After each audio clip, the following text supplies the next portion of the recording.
दोस्तों मैं किशन सिंह और आज मैं आपको जीएस का एक महत्वपूर्ण पार्ट जो पढ़ाने वाला हूं जिसका नाम है बच्चे पॉलिटी। इसका नाम क्या बनता है बच्चे? पॉलिटी। ठीक है। संविधान भी कहते हैं हिंदी में इसको, राज्य व्यवस्था भी कहते हैं हिंदी में इसको। आज इसी पर हम चर्चा करेंगे, थोड़े से इसके इतिहास पर हम जाएंगे और फिर वर्तमान स्थिति जो इस समय हमारे संविधान की है हम थोड़ा सा उस पर चर्चा करेंगे। पहले की स्थिति मतलब जब संविधान हमारा, आप सभी को पता है कि भारत देश का जो संविधान है वो 26 जनवरी 1950 कब बच्चे? 26 जनवरी 1950, जिसको एक क्वेश्चन आप तो यहीं से आप पकड़ लीजिए, जिसको हम मनाते हैं किस रूप में? गणतंत्र दिवस के रूप में मनाते हैं। जब हमारा संविधान बन के तैयार हुआ हमारी संविधान सभा के द्वारा, जिसके अध्यक्ष डॉक्टर राजेंद्र प्रसाद थे जो बाद में भारत के राष्ट्रपति भी बनाए गए, और आप सभी को पता है कि संविधान फादर ऑफ कॉन्स्टिट्यूशन किसको कहा जाता है? डॉक्टर भीमराव अंबेडकर को कहा जाता है। तो जब संविधान 1950 में बना, उस समय संविधान की कुछ स्थिति इस प्रकार थी कि उसमें कुल 22 भाग हुआ करते थे और कुल 8 अनुसूचियां हुआ करती थी। 8 अनुसूचियां हुआ करती थी और कुल मिला के 395 अनुच्छेद हुआ करते थे। कुल मिला के कितने अनुच्छेद हुआ करते थे बच्चे? 395 अनुच्छेद हुआ करते थे। क्या वर्तमान की स्थिति ऐसी है? बिल्कुल नहीं है। आप सभी को पता है कि भारत के संविधान में कई बार अमेंडमेंट किए गए हैं। आपको पता है अमेंडमेंट का आर्टिकल कौन है बच्चे? तो हमको पता है कि आर्टिकल नंबर 368 जो है बच्चे वो किसका आर्टिकल है? अमेंडमेंट का आर्टिकल है। इसका मतलब ये होता है कि जब जरूरत हमें पड़ती है हम अपने संविधान में कुछ ना कुछ बदलाव करते हैं। तो उन बदलाव के बाद जो हमारे संविधान की अभी की स्थिति है वो इस प्रकार है कि इसमें कुल 25 भाग हैं बच्चे और कुल मिला के 12 अनुसूचियां हैं जिनको इंग्लिश में हम शेड्यूल भी कहते हैं, और अब की स्थिति में कुल मिला के 448 अनुच्छेद पाए जाते हैं। आप सभी को पता है कि एक अभी लोकसभा में एक बिल पास हुआ है जो संविधान का 128वां अमेंडमेंट एक्ट है, जिसके तहत ये चर्चा की जा रही है कि महिलाओं को लोकसभा में और राज्य की विधानसभा के चुनाव में जो भागीदारी है, जो उनका भागीदारी है उसको बढ़ाने के लिए, आरक्षण के लिए 128वां अमेंडमेंट एक्ट लाया गया है जो कि लोकसभा से अभी पास हुआ है और राज्यसभा में भेजा गया है। तो दोस्तों आज जिस पर हम चर्चा करेंगे, जो हमारे चर्चा का विषय है वो है संविधान की 12 अनुसूचियां। और मैं आपको आज संविधान की 12 अनुसूचियां ऐसे पढ़ाऊंगा कि फिंगर टिप पर आपको याद हो जाएंगी। आप ऐसे उंगलियों पर बताएंगे कि शेड्यूल नंबर 1 में ये है, शेड्यूल नंबर 2 में ये है, शेड्यूल नंबर 3 में ये है। आज मैं आपको ये सारी चीजें एकदम आसान तरीके से मैं याद करने की चीजें बताता हूँ। और उसके पहले मैं आपको याद दिलाना चाहता हूँ कि ये जो शेड्यूल है बच्चे, यहाँ से कोई भी एग्जाम हो, चाहे आप एसएससी का देते हो, चाहे आप कांस्टेबल जो अभी कुछ दिनों के बाद वैकेंसी आने वाली है, चाहे आप कांस्टेबल का एग्जाम दे लें या कोई भी स्टेट का एग्जाम यदि आप देते हैं, तो ये बच्चे अनुसूची से आपका 100% गारंटी है कि 1 से 2 क्वेश्चन तो आपके आने वाले ही हैं। ये 1 से 2 क्वेश्चन कैसे हम करेंगे और बिना गलती किए, बिल्कुल आसान चैप्टर है, बिना गलती के कैसे इसको हम करेंगे आज मैं आपको वो बताऊंगा। 12 की 12 शेड्यूल एक वीडियो में खत्म।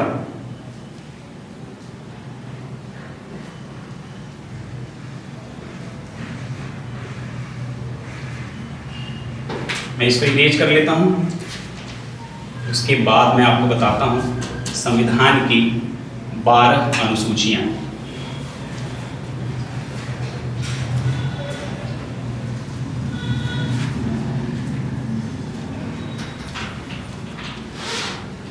तो बच्चे सबसे पहली जो अनुसूची है, अनुसूची नंबर 1।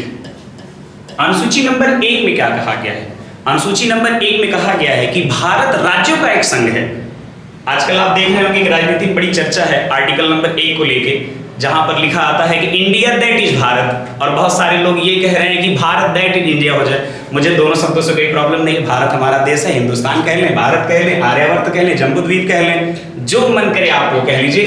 तो पहला जो आपकी शेड्यूल है, जो पहली शेड्यूल है, उसमें क्या कहा जाता है कि भारत राज्यों का एक संघ है जिसमें कुल मिला के 28 राज्य हैं बच्चे। कितने राज्य हैं? 28 राज्य हैं और 9 केंद्र शासित प्रदेश हैं। कितना? 9 केंद्र शासित प्रदेश है। 9 केंद्र शासित प्रदेश हैं। आपको पता है अभी जल्दी ही जब ये अभी जम्मू कश्मीर से 370 हटाई गई है, 370 जम्मू कश्मीर अनुच्छेद 370 जो विशेष राज्य का दर्जा देता था जम्मू कश्मीर को, वो हटाया गया है। तो 370 हटाने के बाद जम्मू कश्मीर और एक दूसरा लद्दाख, ये 2 नए यूनियन टेरिटरी यानी कि बच्चे क्या, केंद्र शासित प्रदेशों का निर्माण हुआ है। तो पहली अनुसूची क्या कहती है कि भारत राज्यों का एक समूह है। चलिए मेरे साथ दोहराइए, बताइए पहली अनुसूची क्या कहती है कि भारत राज्यों का एक समूह है या कह ले एक संघ है जिसमें कुल 28 राज्य और 9 केंद्र शासित प्रदेश हैं। बच्चे दूसरी अनुसूची क्या कहती है? आ जाइए, पहली अनुसूची याद हो गई आपको, अब दूसरी अनुसूची क्या कहती है? दूसरी अनुसूची कहती है कि भारत में ऐसे व्यक्ति जो विशेष पदों पर बैठे हुए हैं उनको वेतन कितना दिया जाएगा। जैसे कि कौन बच्चे? जैसे कि आपके राष्ट्रपति, जैसे कि आपके कौन?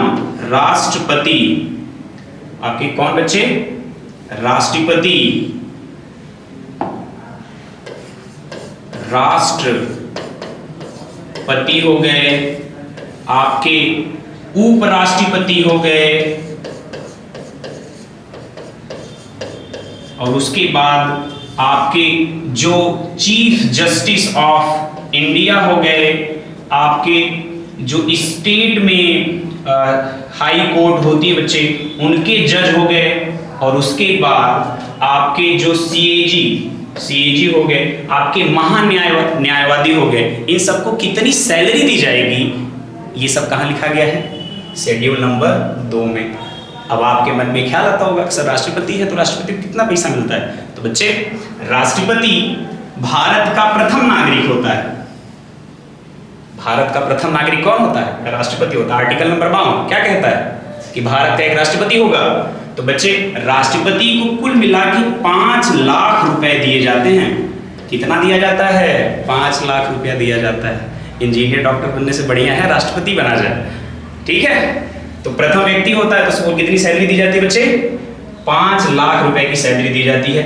इसी तरह से विभिन्न लोग होते हैं जिनमें विभिन्न लोगों को अलग अलग प्रकार की सैलरी दी जाती है। जैसे हमारे विधानसभा के सदस्य हैं, जैसे हमारे लोकसभा के सदस्य हैं जिनको हम MP MLA कहते हैं, member of legislative assembly, member of legislative council हो गए, हमारे मेंबर ऑफ पार्लियामेंट हो गए। जो भी व्यक्ति होते हैं उनको कितनी सैलरी दी जाएगी, उन सबकी सैलरी का हिसाब किताब कहाँ होता है बच्चे? शेड्यूल नंबर 2 में। यानी कि आपकी जो आपकी अनुसूची 2 है उसमें आपको दिया जाता है वेतन। अब राज्य बन गया, वेतन मिल गया, तो काम करने की कुछ तो कसम खाओगे ना? खाओगे कि नहीं बताओ?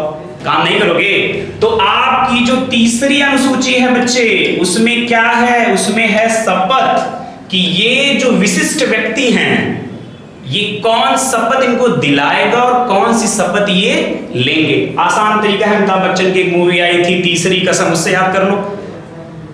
तीसरी कसम, शेड्यूल नंबर 3, अनुसूची नंबर 3, क्या खिला रहे हो भैया? कसम खिला रहे हो। तो इसमें कौन कौन कसम खाएगा और किसको कौन कसम खिलाता है? जैसे राष्ट्रपति को कसम कौन खिलाएगा? वो राष्ट्रपति खिलाएंगे। चीफ जस्टिस ऑफ इंडिया को कसम कौन खिलाएगा? राष्ट्रपति महोदय खिलाएंगे।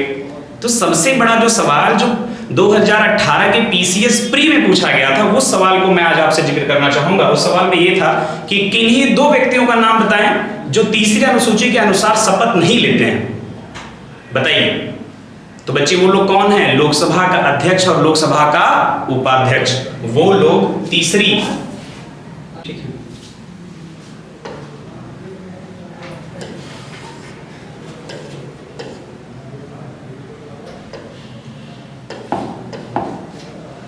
आइए अब हम समझने का प्रयास करते हैं हमारी अनुसूची नंबर 4।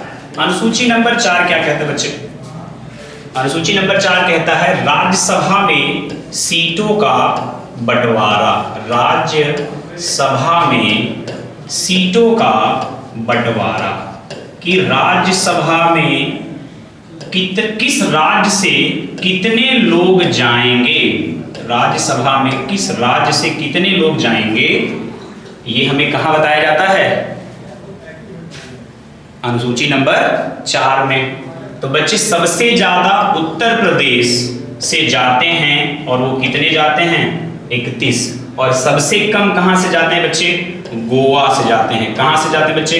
गोवा से। गोवा से मात्र एक मेंबर ऑफ पार्लियामेंट होता है जो राज्यसभा में जाता है। ठीक है, तो यहां तक आपको वीडियो समझ में आई होगी तो लाइक और सब्सक्राइब जरूर कर दीजिएगा। अगर आपको मेरी क्लास अच्छी लग रही होगी तो लाइक और सब्सक्राइब जरूर करिएगा। मैं आपसे रुद्रा स्मार्ट कोचिंग क्लासेस के माध्यम से जुड़ा हुआ हूं। तो आगे फिर जो शेड्यूल नंबर 5 है बच्चे, उसमें क्या कहा गया है? शेड्यूल नंबर 5, शेड्यूल नंबर 5 में क्या कहा गया है बच्चे? शेड्यूल नंबर 5 में कहा गया है कि कुछ राज्य या कह लें कि पूरे भारत में शेड्यूल नंबर 5 में क्या कहा गया है कि पूरे भारत में एससी समुदाय के जो लोग हैं उनके लिए विशेष प्रबंध कौन करेगा? विशेष प्रबंध कौन करेगा भैया? विशेष प्रबंध कौन करेगा? राज्य करेगा। और राज्य का मतलब क्या होता है बच्चे? राज्य का मतलब होता है देश। पॉलिटी में राज्य का मतलब क्या होता है? देश होता है। ठीक है, बात समझ में आ रही है आपको? अब शेड्यूल नंबर 6 आपकी क्या कहती है? शेड्यूल नंबर 6 आपकी कहती है कि कुछ ऐसे राज्य जहां पर एसटी, माफ करिएगा यहां पर सिर्फ एसटी वाले ही रहेंगे,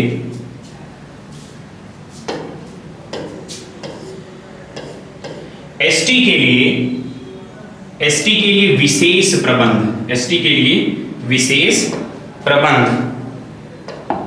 शेड्यूल नंबर 5 आपकी क्या कहती है?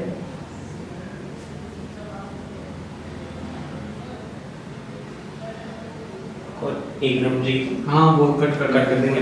शेड्यूल नंबर 4 बताए हैं अभी, इसके पहले अब फिर 5 बताए हैं।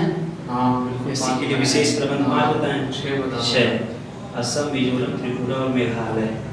असम, मिजोरम, त्रिपुरा और मेघालय। हाँ ये एसटी के लिए विशेष। ऐसा शुरू करिएगा कि 5 के बाद आप जैसे 6 बोल रहे हैं तो हम कट कर पाएंगे।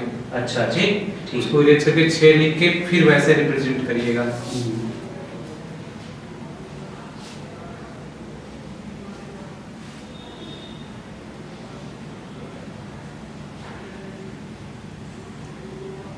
ठीक ठीक ठीक, इरेज कर लीजिए 6 को। अब 5 के बाद 6 ऐसा रिप्रेजेंट करिएगा तो वहाँ से कट करूँ तो 6 ही समझना।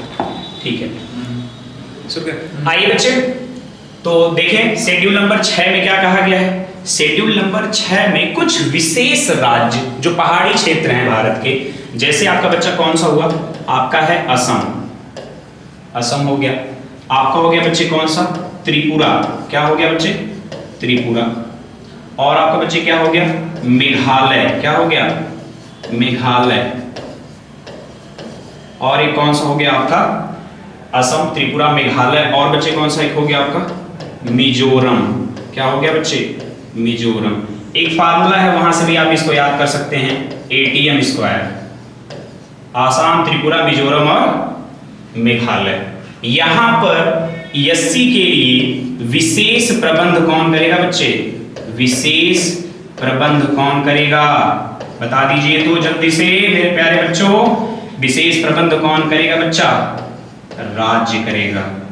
कौन करेगा? राज्य करेगा। विशेष प्रबंध इनके लिए कौन करेगा? राज्य करेगा। अब हम पढ़ेंगे सबसे इंपॉर्टेंट जो पूरी शेड्यूल की जान है कह लें, उसके बारे में हम पढ़ेंगे, जिसका नाम है शेड्यूल नंबर 7। और शेड्यूल नंबर 7 में बच्चे हम जानकारी जब हासिल करते हैं शेड्यूल नंबर 7 की, तो उसमें हम बात करते हैं 3 विभिन्न प्रकार के अनुसूचियों में सूचियों की बात करते हैं। बात समझ पा रहे हैं आप? Schedule number 7। शेड्यूल नंबर 7 में बच्चे 3 अनुसूचियां पाई जाती, 3 सूचियां पाई जाती, माफ करिए 3 सूचियां पाई जाती हैं, 3 सूचियां पाई जाती हैं। तो बच्चे 3 सूचियों में पहली क्या होती है आपकी? पहली आपकी होती है केंद्र सूची। क्या होती है बच्चे? केंद्र सूची। और दूसरी आपकी कौन सी होती है बच्चे? राज्य सूची। क्या होती है बच्चे? राज्य सूची। और जो तीसरी बच्ची वो क्या होती है आपकी? केंद्र सूची, राज्य सूची, और एक आपकी कौन सी होती है? समवर्ती सूची। क्या होती है बच्चे? समवर्ती सूची। यहीं पर थोड़ा सा समझने का प्रयास करेंगे। केंद्र सूची में जो विषय पाए जाते हैं उन पर कानून बनाने का बस अधिकार किसका होता है बच्चे? सिर्फ किसका होगा? केंद्र सरकार का होगा। किसका होगा? केंद्र सरकार का होगा। केंद्र सरकार मतलब कौन? मोदी जी और उनका कैबिनेट। राज्य सूची, राज्य सूची में उन विषयों को लाया जाता है जिन पर कानून बनाने का हक या कह लें अधिकार किसका होता है बच्चे? सिर्फ किसका होता है? राज्य सरकार का होता है। किसका होता है बच्चा?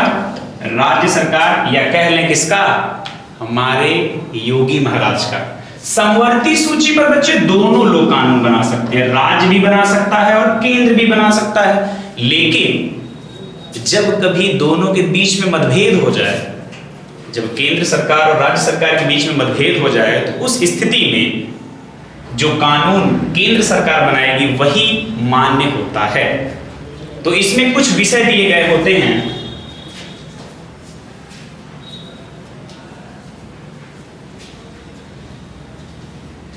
तो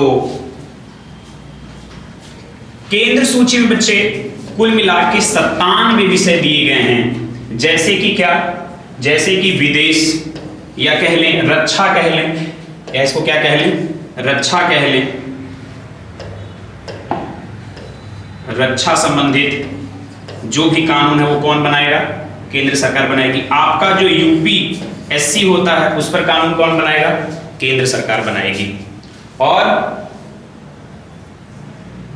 राज्य सूची में कुल मिला के 67 विषयों को रखा गया है और समवर्ती सूची में कुल मिला के 52 विषयों को रखा गया है। राज्य सूची में जैसे बच्चे पुलिस हो गई आपकी, जैसे आपकी क्या हो गई? पुलिस हो गई, साफ सफाई, ये सब सारा काम हो गया। ये सब कहां आता है? राज्य सूची का विषय आता है। समवर्ती सूची जैसे बच्चे शिक्षा या विवाह, शिक्षा या कह लें विवाह कह लें, या उसके बाद हम कह लें डिवोर्स, ये सब सारा किसका विषय है? ये सब सारा किसका विषय है बच्चे? डिवोर्स यानी कि बच्चे इसको हिंदी में, हिंदी का शब्द तो नहीं है, उर्दू का शब्द है, इसको क्या कहते हैं बच्चे? इसको कहते हैं तलाक। क्या कहते हैं? तलाक। ऐसे विषयों को कहां रखा गया बच्चे? ऐसे विषयों को कहां रखा गया है? समवर्ती सूची में रखा गया है। लेकिन इन सभी के बाद भी एक सूची होती है जिसको हम क्या नाम देते हैं बच्चे? अवशिष्ट सूची नाम देते हैं। क्या नाम देते हैं बच्चा? अवशिष्ट सूची नाम देते हैं। अवशिष्ट का मतलब होता है डस्टबिन, मतलब a place where you put your garbage, ऐसी जगह जहां पर अपने आप घर का कचरा रखते हैं। तो अवशिष्ट सूची उसी को कहते हैं। अवशिष्ट सूची में उन विषयों को रखा गया है जो इन तीनों जगह से बच गए हैं।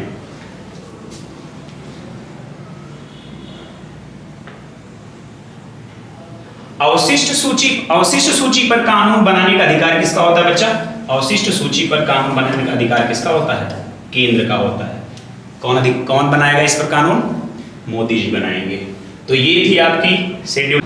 तो आइए बच्चे 7 अनुसूचियां हम पढ़ चुके हैं, फिंगर टिप पे एकदम याद करने की बात है। पहली अनुसूची भैया केंद्र और राज्य, दूसरी अनुसूची सैलरी, तीसरी अनुसूची क्या? कसम खिलाए थे ना। चौथी अनुसूची में राज्यसभा की सीटों का बंटवारा, उत्तर प्रदेश में 31 सबसे ज्यादा, गोवा में सबसे कम 1। और उसके बाद 5वीं अनुसूची SC ST के लिए विशेष प्रबंध कौन करेगा? राज्य करेगा। अनुसूची नंबर 6 में हमने क्या पढ़ा कि असम, त्रिपुरा, मेघालय और मिजोरम में जो एससी के लोग हैं उनके लिए विशेष प्रबंध कौन करेगा? राज्य करेगा। अब उसके बाद हमने पढ़ा अनुसूची नंबर 7, जिसमें हमने अलग अलग प्रकार की 3 अनुसूचियों के बारे में पढ़ा, राज्य सूची, केंद्र सूची और समवर्ती सूची। और उसके बाद हमने क्या पढ़ा बच्चे? हमने पढ़ा अवशिष्ट सूची के बारे में। अवशिष्ट सूची पर कानून कौन बनाएगा? जैसे साइबर क्राइम का जो सब्जेक्ट है, जो विषय है, ये कहाँ का है? ये अवशिष्ट सूची का विषय है। तो ये कहाँ रखा गया? क्योंकि देखिए जब संविधान बना था उस समय पर साइबर वाइबर जैसी चीजें थी नहीं, तो साइबर क्राइम कुछ था नहीं। तो बाद में जब संविधान अब बना तो अब साइबर क्राइम होने लगे, फेसबुक इंस्टाग्राम आप समझते हैं, लोगों की आईडी हैक होने लगी, तो क्राइम होने लगा। तो उनके लिए अब कानून कहाँ से बनाया जाए? जो कानून बनाया गया उसको कहाँ रखा जाए? तो उसको रखा गया बच्चे कहाँ पर? अवशिष्ट सूची में रखा गया। आइए अब बात करते हैं हम अनुसूची नंबर 8 की। किसकी बात करते हैं बच्चे? अनुसूची नंबर 8 की। अनुसूची नंबर 8 में बच्चा क्या है? भाषा। बच्चे क्या है? भाषा, लैंग्वेज। बच्चा क्या है? भाषा। संविधान में जब संविधान लागू हुआ था उस समय पर कुल कितनी भाषाएं थी? उस समय पर कुल मिला के 14 भाषाएं थी, लेकिन अब बढ़ा दिया गया, 8 भाषाओं को बढ़ा दिया गया, तो अब कुल मिला के बच्चे कितनी हो गई? 22 भाषाएं हो गई। ठीक है, अब संविधान में कुल कितनी भाषाएं हैं? 22 भाषाएं हैं। तो जो सबसे पहली भाषा संविधान में जोड़ी गई थी,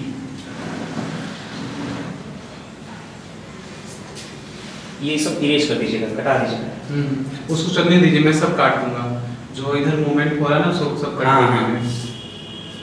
तो बच्चे जो सबसे पहली भाषा जोड़ी गई 21वें संविधान संशोधन, 21वां संविधान संशोधन, संविधान संशोधन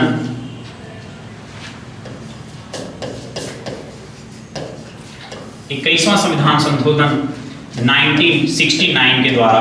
तो बच्चे उस भाषा का नाम क्या था? सिंधी। क्या नाम था बच्चा? सिंधी। सिंधी गुजरात के कुछ क्षेत्रों में बोली जाती है, मुंबई के कुछ क्षेत्रों में सिंधी निवासी रहते हैं। तो अब कुल मिला के भाषाएं कितनी हो गई बच्चा? 14 + 1। तो 21वां संविधान संशोधन 1969 के द्वारा जोड़ी गई आपकी क्या? 1969 नहीं, माफ करिएगा, 1967 के द्वारा जोड़ी गई आपकी क्या? 1967 के द्वारा आपकी क्या जोड़ी गई? सिंधी जोड़ी गई। तो अब कुल मिला के कितनी भाषाएं हो गई बच्चे? अब कुल मिला के आपकी भाषाएं हो गई कुल 15। उसके बाद 71वां संविधान संशोधन, 71वां संविधान संशोधन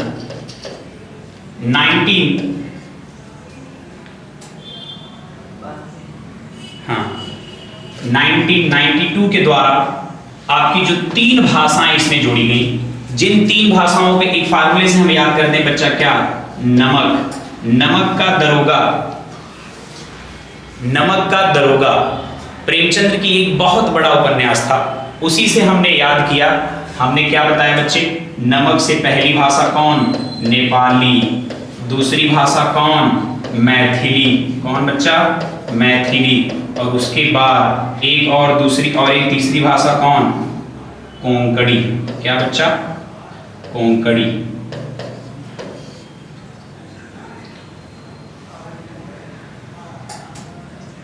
तो इन 3 भाषाओं को जोड़ा गया 71वां संविधान संशोधन 1992 के द्वारा। तो अब बच्चे कुल कितनी मिला के कुल कितनी भाषा हो गई? 15 + 1 जोड़ी गई 21वां संविधान संशोधन 1967 के द्वारा। उसके बाद में 3 जोड़ी गई 71वां संविधान संशोधन 1992 के द्वारा। तो अब कुल मिला के कुल कितनी भाषाएं हो गई? 18 हो गई। कुल कितनी भाषा हो गई बच्चे? 18 हो गई। तो 92वां संविधान संशोधन के द्वारा, 92वां संविधान संशोधन 2003 के द्वारा 4 भाषाएं और जोड़ी गई संविधान में। तो अब कुल मिला के भाषाएं कितनी हो गई भैया? 18 और 4 22 हो गई। तो कौन कौन सी भाषा जोड़ी गई? BDMS, ये दांत के डॉक्टर की एक डिग्री होती है जिससे हम याद करने की कोशिश करेंगे। B for Bodo, D for Dogri, M for Maithili और S फॉर संथाली। तो इन 4 भाषाओं को जोड़ा गया। तो कुल मिलाकर अब हमारे भारत के संविधान में कुल कितनी भाषाओं को दर्जा दिया गया भैया? 22 भाषाओं को दर्जा दिया गया है। और आपको पता होगा कि अभी हमारे जो आजमगढ़ के लोकसभा के सांसद हैं दिनेश लाल यादव, उन्होंने जब लोकसभा का सत्र चल रहा था तो उन्होंने उसमें भोजपुरी को भी राष्ट्रभाषा बनाने का मुद्दा उठाया था, उन्होंने सरकार से मांग किया था, पर अभी उस पर कुछ हुआ नहीं है, तो उसके बारे में हम बात नहीं करेंगे। आगे बच्चे बात करेंगे जब हम, तो अनुसूची 9 की, अनुसूची 9 की, अनुसूची 9 में बच्चे कुछ ऐसे विषयों को रखा गया है जिनके खिलाफ आप सुप्रीम कोर्ट, जिनके खिलाफ आप सुप्रीम कोर्ट या हाई कोर्ट में आप नहीं जा सकते हैं। यानी ऐसे विषय जो वाद्य योग्य नहीं है, जो वाद्य योग्य, ऐसे विषय जो वाद योग्य नहीं है, ऐसे विषय भैया जो वाद योग्य नहीं है, जैसे बच्चा क्या नहीं है, जैसे बच्चे क्या, भूमि अधिग्रहण, बच्चा क्या, भूमि अधिग्रहण, मतलब भूमि अधिग्रहण जो है वो वाद योग्य विषय नहीं है। अगर ऐसा होता है तो आप उसके खिलाफ सुप्रीम कोर्ट और हाई कोर्ट में नहीं जा सकते हैं। अब बच्चे अनुसूची नंबर 10, अनुसूची नंबर 10 में बच्चा दल बदल से संबंधित है। किससे संबंधित है? दल बदल से संबंधित है। देखिए क्या होता था कि पहले लोग एक पार्टी से चुनाव जीतते थे और उसके बाद लालच के लिए यानी मंत्री बनने के लिए एक जगह से दूसरे पार्टी पर चले जाते थे। ठीक है, इससे क्या होती थी, अस्थिरता आ जाती थी सरकार में। लेकिन जब से ये कानून आया है, जब से ये अनुसूची में ये जोड़ा गया है, कानून नहीं है माफ करिएगा, जब से ये अनुसूची में जोड़ा गया है 10वीं अनुसूची दल बदल, तब से क्या हुआ है कि पार्टी में अगर आप एक जगह से चुनाव जीतते हैं और आप दूसरी जगह पर चले जाते हैं तो आपकी जो सदस्यता है वो खत्म हो जाती है। ठीक है बच्चे, और बात कर लेते हैं 11वीं अनुसूची की। 11वीं अनुसूची में बच्चे ऐसे विषय दिए गए हैं जो ग्राम पंचायत से संबंधित हैं, ग्राम पंचायत से संबंधित हैं। ग्राम पंचायत से संबंधित सारे विषय कहाँ दिए गए हैं? आपको अनुसूची नंबर 11 में दिया गया है। और बच्चे इसी तरह से अनुसूची नंबर 12 में बच्चे क्या है? नगर पंचायत है। बच्चा क्या है? नगर पंचायत। नगर पंचायत से संबंधित विषय आपको कहाँ दिए गए हैं? संबंधित विषय आपके कहाँ दिए गए हैं बच्चे? अनुसूची नंबर 12, जिसका नाम क्या है? नगर पालिका। तो जैसा कि मैंने आपसे कहा था कि फिंगर टिप पर आप याद करना सीख जाएंगे, तो चलिए एक बार हम आपकी क्लास को रिवीजन कर देते हैं, आपकी क्लास को पूरा बता देते हैं। तो आपने अनुसूची 1 में पढ़ा भारत के राज्य और केंद्र शासित प्रदेश के बारे में। अनुसूची 2 में आपने क्या पढ़ा कि जो विभिन्न प्रकार पर अलग अलग पदों पर हमारे देश के लोग जो बड़े बड़े नेता हैं या अलग अलग पदों पर जो बैठे व्यक्ति हैं उनको सैलरी कितना दिया जाएगा, उनको वेतन कितना दिया जाएगा, ये कहाँ दिया गया बच्चे? अनुसूची नंबर 2 में। तीसरी में क्या दिया गया है कि ऐसे व्यक्ति जो इन पदों पर बैठे हुए हैं, जो संवैधानिक पदों पर बैठे हुए हैं, वो कौन सी शपथ लेंगे और उनको शपथ कौन दिलवाएगा, जिसमें मैंने आपको बताया था कि लोकसभा का जो स्पीकर होता है और जो उप स्पीकर होता है वो किसी भी प्रकार की कोई भी शपथ नहीं लेता है। अनुसूची 4 में हमने पढ़ा बच्चा राज्यसभा की सीटों का बंटवारा, जिसमें हमने पढ़ा कि उत्तर प्रदेश में सबसे ज़्यादा सीट 31 है और गोवा में सबसे कम सीट कितनी है? 1 है। उसके बाद अनुसूची 5 में हमने पढ़ा एससी के लिए विशेष प्रबंध, एसटी के लिए विशेष प्रबंध कौन करेगा? राज्य करेगा। अनुसूची 6 में हमने पढ़ा कि असम, त्रिपुरा, मेघालय और मिजोरम में जो एससी समाज के लोग हैं उनके लिए विशेष प्रबंध कौन करेगा? राज्य करेगा।